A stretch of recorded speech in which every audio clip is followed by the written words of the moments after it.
and they can point to something that you were missing as an organization. I think that's the power of deep learning. You're not handcrafting an algorithm like you're saying it, I know, to A, B, C. It's different now. Yeah, I think the other major challenge with these technologies, you know, this data builds over time. And if you compare a decision that is made today and maybe one that is made a few months later, maybe you get different industry to come for training and the like. And on our side, we've also tried to review our curriculum in a manner that we also incorporate these new emerging trends. For instance, now we have included cloud computing, we've included neural networks. We are looking to including machine learning, but I know MSU has already included machine learning from our own research. Data mining, we are having data science, we are also having, in fact, it's difficult to review this curriculum because it's a process, considering that we have to go through ZimShare, but we are trying our best to ensure that we at least try to support these technologies so that the product that comes from academia is able to impact on industry. But as a last remark, I would say that we can't really groom a product that is perfect from academia because we have our own shortcomings. But I feel that if we work with in actually supporting the students while they are still in the university, then that will go a long way to actually produce the product that you need. For instance, you can partner with us even in supervision of projects. You can actually decide, in fact, influence the project that our students will do. We supervise, you also co-supervise, so that at the end of the day, we actually have a real products that come from the academia side as well as the industry. So that would be, in fact, one other last thing that I was going to say is we also need to ensure that as academia, we also get into the industry. For instance, now that we are looking at health informatics, we are looking at bio. But when we turn the data to predictive and applicable intelligence to solve our core mandate as corporates, because our core mandate basically is to create value. The value is not created by just holding the data, but by manipulating the data. Secondly, from the criminals, security, at the end of the day, it's not about the softwares. Yes, they are important. It's not about the hardware. Yes, it's important. It's not about antivirus. Yes, it's important. It's not about the firewalls. Yes, they're important. But security at the end of the day comes to the bottom line, people. You can have the best of the best architects in security, but if the people are not capacitated to be a security, to have security as a culture, not security as an activity, the whole investment in the hardware, the software, the physical security will go down the drain. So it's about the people. Are the people capacitated, conscious enough to have a culture of security? Amen. Thank you very much. You can see that security is actually there's a cyber security conference. I just I've used this privilege as the chair to announce it on Tuesday. If you haven't seen it in the press, it's very interesting. I think there will be more topics around this area, how we can protect our environment, even our data, in transit, at rest, and other things. But I would have wished to see Zimbra here.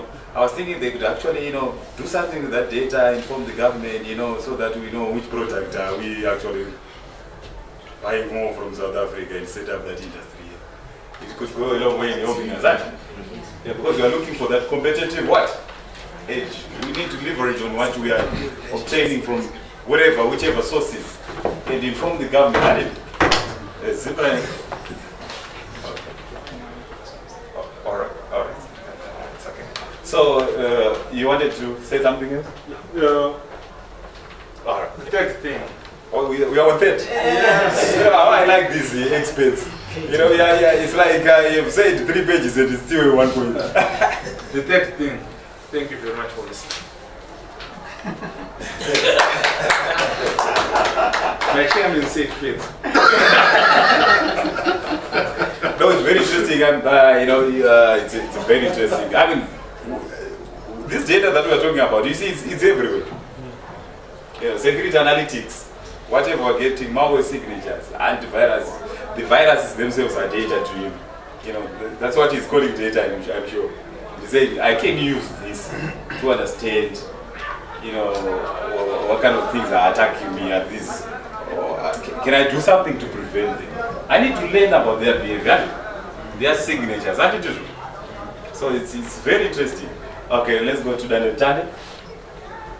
Okay, thanks very much for the opportunity. I've learned a lot. I think from my closing remarks, for me, competitive advantage is about serving the customer in a better and simpler way.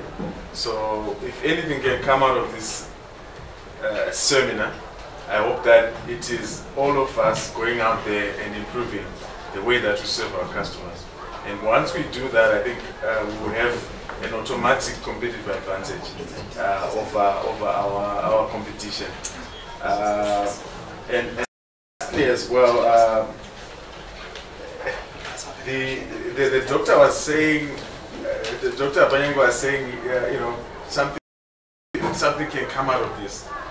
You know, I agree with him, but I also think just the fact that we've come here and we've communicated and we've come out with a group think that will send ripples, I believe, across the country, because just the people in here are representing how much is our industry with Hamilton, $1 billion. It's a $1 billion industry. Just the people that are in here.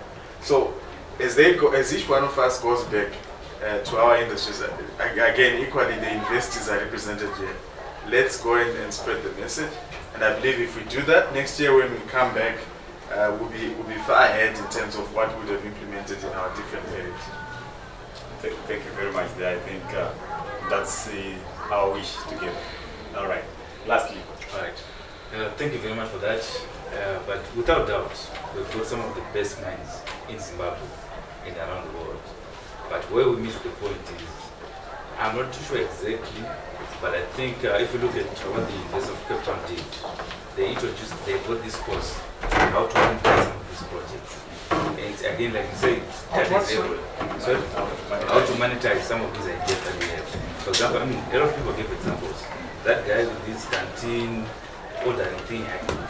But at the end of the day, how does he get money out of it? At the end of the day, these are just brains that he has. He can develop such systems, but to what end? What does it solve? Yes, it solves a proper need. But is it viable? Is it commercially viable?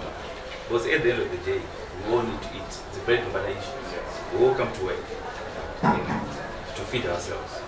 So I think at the end of the day, to the good doctor, maybe you can introduce such programs here at the University of Zimbabwe Data College, where we teach other people or our students how to monetize some of these projects. Because I remember when I was here, that was in 2004, I did a project on switchboard power supplies at the engineering department. But up to now, I don't even know what became of it. It was a very novel idea, the switchboard power supplies. But what I did, again, it was just a thing. I got my paper, I got employed, that's it. You know, that's what our youngsters are doing. But they don't have that appreciation, those entrepreneurial skills. I think that is what we need to drive to our students. Thank you very much. I think that is very insightful and encouraging. We have to take out those books from the library, those research centers. Exactly, yeah. Yes, I think if I may come in there, I'm sure that is something that can be addressed here through the use of innovation hubs, for example, when they become sort of one-stop shops, when the innovators, they can get mentors there, they get people who can also assist them in terms of coming up with their financials and coaching them on different aspects of life. You see, when you've developed something, you want to get money out of it. And how do you do that? So innovation hubs, I'm sure they should be able to assist in that area. Where we have everything under one roof. Yeah. Thank you again. I want you to help me acknowledge my panel and thank them for the knowledge that we've been sharing in this seminar today. I want to thank all of you. As you go back home, I'm the session chair. At least I've conveyed my thanks. Let's give them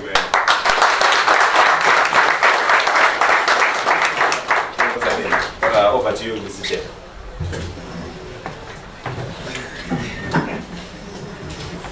Thank you very much. Let's come in and sit. Let's find a place to sit. If Dr. Panache, please can you sit?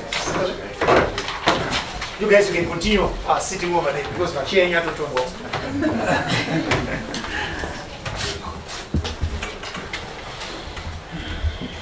Right, that was I think a day full of I'm not sure if we are not on overload now. It depends, I think, on the size of your RAM and your size of your hard disk and whether you have got some external storage. But I'm taking all the credit because even when the VC was here, he never said Cephas, he was just saying me. But Cephas was the originator of this idea, and he pushed my chairman, Dr. Nyambo here. He's my chairman from the computer science department. And us and myself to go ahead and harness the idea which he had actually come up with, which was really fantastic. We then realized that we were not in Ireland, spoke to Cephas reminded me of his second name because no one calls him by his second name. Everyone calls him Dr. Panache, right? We talked to Dr. Panache. He caught on to the idea. We spoke to Mr. Kavu. Is Mr. Kavu here? Caught on to the idea. He's actually still downstairs. All of a sudden, we had actually a team which was multidisciplinary in the sense that there is a bit of UZ. Cephas at that time was not even a UZ person. He was still trying to actually be a master's student here. So there is innovation for you. Someone getting into his master's, thinking of something like this. UZ was now involved. Panache is a Zimbabwean. He is all over. If we try to affiliate him, we would go ahead and affiliate him wrongly. He has got his own private thing which he's doing. He's involved with everyone. That's what makes him actually a very valuable resource. All of a sudden, Kat was actually involved. Then we spoke to our friends from HIT. Then we spoke to our friends from Bindura. And then we kind of stopped there because of funding. Because we realized if we spoke to MSU and NAST, we'd have to actually put them up in a hotel somewhere. Something which we did not actually have at that time. We spoke to Liquid. Liquid was receptive. I'm not sure why. Maybe because I'm a big customer. No, they were so receptive. They were extremely receptive. Spoke to Tel One. They were receptive. Then we spoke to KED, Potras, with all the red tape over there, which we solved, Jure and myself. We managed to solve some of the things, they are real war games. What am I trying to actually emphasize? I was not waiting for the laptop necessarily, although it's fantastic to actually be here. What I'm trying to actually emphasize here is the issue of Tandemtande. Yes, Tandemtande, you heard Mr. Nyagura when he was actually presenting over here that he even defied the order which came from us because he was supposed to be talking about cloud computing. So these last few slides are the ones which we actually spoke to him about. But otherwise, it excited him so much, he went into disruptive technologies. To me, if we do not go ahead and move from here and get something out of here, then I don't know how to say it in English, but because I think we have started something which can actually go ahead and get somewhere. When she was talking about her research, that showed why I was actually ashamed. She is a colleague. I didn't realize that is the research she was doing.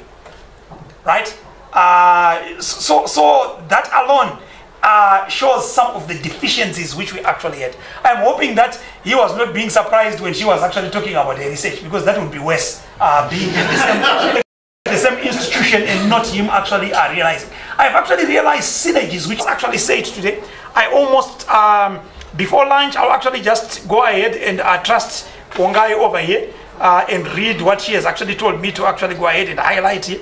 And if it is the wrong thing, then we can. But I mean, a lot was actually done.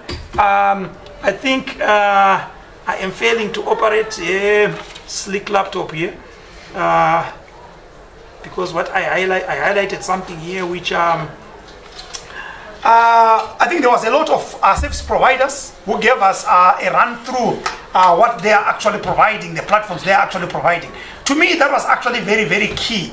And in the morning, if you actually realized, Hamilton was supposed to go ahead and give the presentation. Because all of a sudden, they realized the size of the crowd which was actually there, right? So all of a sudden, when you were supposed to actually be presenting, last night I got, or at the end of the day, yesterday, I got a call to say, what type of audience is actually there.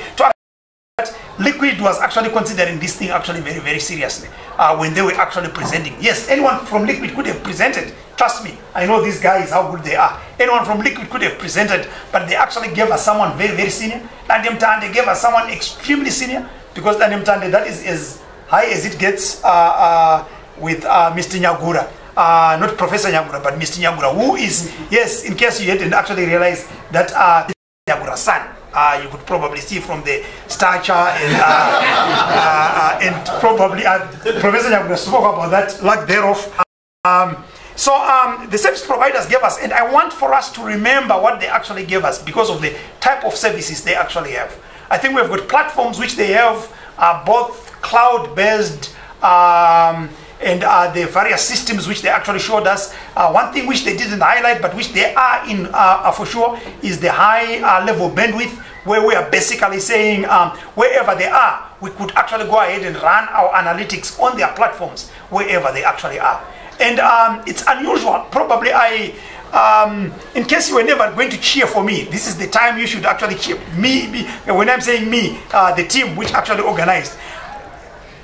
It's a very rare thing to have Liquid and Mtande, Tell One in the same room, addressing the same audience. I think we need to go ahead and acknowledge that. So only can actually bring these people to their sanity. Come and address exactly the same things, and the regulator to actually come without condition, because typically the regulator will actually tell you that I want to see what you are going to be talking about to make sure that I'm safe. But they didn't actually even ask for that, because they realized the value which we can actually go ahead and have head out of this. So I mean, we really want to thank the presentations in the morning, where we really got the gist of what is there, some of the things which we didn't even realize. I mean, there are some things which were actually said by Tier 1, which I didn't realize they actually had that capacity. Liquid, when they listed the services they had, I didn't realize that. I've been to their NOC, I didn't realize that is the type of value which they actually had. When Andemtande spoke about the Joiner City thing, it made me almost fall off the chair to say, we are actually installing cameras. There are cameras even in here, but which are not intelligent. Yet we are the intelligent ones, and Mtande is supposed to really be the people who follow rather than the other way around. And then after lunch, I think we had an interesting talk. I don't know the quality of the talk which I gave. It's for you to actually go ahead and judge. But I'm going to talk about the panel. Because being on a panel, there is a problem with being on a panel. Being on a panel, you can be fired with questions. That's one. The other thing is, being on a panel, you can also be compared to your other panelists. So I think a big round of applause to the panelists, because these are the bravest people around. And yes, I know we are not being conformant to the population density, but yes, we even had a lady who was actually on the panel. Very, very unusual. So, I mean, we want to also thank the organizers for actually making sure that we just didn't have only gentlemen on the panel, which would have been a very, very boring panel, if you ask me. I think a lot was actually mentioned. Yes, the issue of synergies. We actually need to go ahead and build individual synergies, right? Because some of them are easier if they are bilateral, but we also need some multilateral synergies. There is one proposal which I actually had. Dr. Panashe gave me a headache. Because as soft and nice as he looks, he is a hard-headed man. Let me tell you exactly what the problem was. We told him that we have got a limitation in terms of numbers. We can only afford 40 people. And then he started attacking CIFAS first and said, why 40 people? Right? How can we have 40 people out of all the scholars in this nation? Right? I've got a class which I'm busy, especially the group which was actually downstairs, in terms of resources. Because I'm hoping that we are actually going to resource the universities and industry, is to have a consistent training program where we can actually go ahead and host, let's say, quarterly, what we were having downstairs. And all we need for a group like that, for us to have 60 people over there, my quick math is that for us to actually have 60 people, if we get a couple of hundreds, and when I'm saying a couple of hundred, $200 for the basic things, and then of course we need to actually make sure that the people who are coming in there are not compensated, because we can never compensate a Dr. Panashe or a Dr. Nyambo or a Dr. Panyangwi. That's impossible to compensate them. But actually just make sure that at least where they are, they can actually get to where they're supposed to be. So that we capacitate, we make sure that within the next 2 years, within the next year, we really have data scientists who are thinking about data science problems, right? Because Dr. Panashe, Dr. Nyambo, and all these other characters from universities, their use by date is about to go, right? Dr. Panyangwi is even worse. You can actually see from the color of the beard over here. So the ideas which we think, yes, we are incredible scholars. There is no question about that. But our problem is that we are incredible scholars who think in the 70s, in the 60s, in the 80s way. Whereas, I mean, all these other young St. George's and Bindura and CAT students, they are actually thinking now, because last year some of them were not even born. So they are actually thinking about what is actually happening now, and they are solving problems for now. So their training is actually very, very crucial. And why we want that training to be done, while the universities are sorting out their syllabuses, but we know they have to go through ZimChair, etc., to get approval for something which is basic. By the time ZimChair give us, there is no longer deep learning, there is deeper learning or something like that. By the time we actually get that. So we need to actually go ahead and nip that in the bud, but we'll do it more formally, where we'll actually go ahead and absorb that we really go ahead and have this movement. But what is the payback? The payback is that we are going to identify actual projects, actual solution, actual products we are going to be generating from all these young people. And it doesn't really matter. Otherwise, people will think that I've got a son at St. George's. I don't have yes yet. So we need to actually go ahead and have a purely defined clearinghouse where solutions are actually met. As I was actually indicating earlier on, we have had the opportunity of having working with one of our industrial partners. We cannot mention them because we signed some NDA, which I think we cannot even mention, that we actually developed that specific system. But where we have actually found, it's really incredible what has actually happened